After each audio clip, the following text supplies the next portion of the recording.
আমি কিন্তু রোজা রয়েছি, আমার গায়ে হাত দিবেন না। এই কথাটা বলার পরও একটা মানুষ কিভাবে গায়ে হাত দিতে পারে?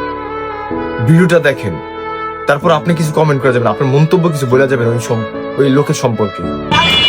এই কাকা কাকা আমি রোজা রয়েছি কিন্তু আমার গায়ে হাত দিবে। এই ছাগল এই কাকা কাকা কিসে কাকা দাঁড়ান দাঁড়ান দাঁড়ান কাকা রোজা থেকে এটা কথা বলছে আল্লাহর কসম। আমি ওনার সাথে কোনো খারাপ বাজে কোনো কথাই কই নাই। এই ভিডিওতে অটো ড্রাইভাররা বলতেছে, ভাই আমি রোজা রাখছি, আমার মাইরেন না। তারপরেও সেই ভাইটা তার গায়ে হাত দিল, তাকে একটা থাপ্পড় দিল, গলা ধাক্কা দিয়ে নামাইলো রিক্সা থেকে। তা আপনারা বলেন যে এই ভাই কি ঠিক করছে কিনা? যে যত বড় অপরাধ করুক না কেন, যে একটা মানুষ যখন বলে ভাই আমি রোজা রাখছি, তখন তার গায়ে হাত দেয় না, তাকে কোন রকম আঘাত করে না।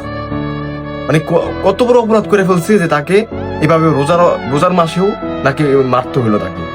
সে এভাবে বলতেছে ভাই আমি রোজা রাখছি, তারপর তার মনটা গললো না। আপনারাই কমেন্ট করে বলে যান তার সম্পর্কে কিছু, আমি আর কি বলবো।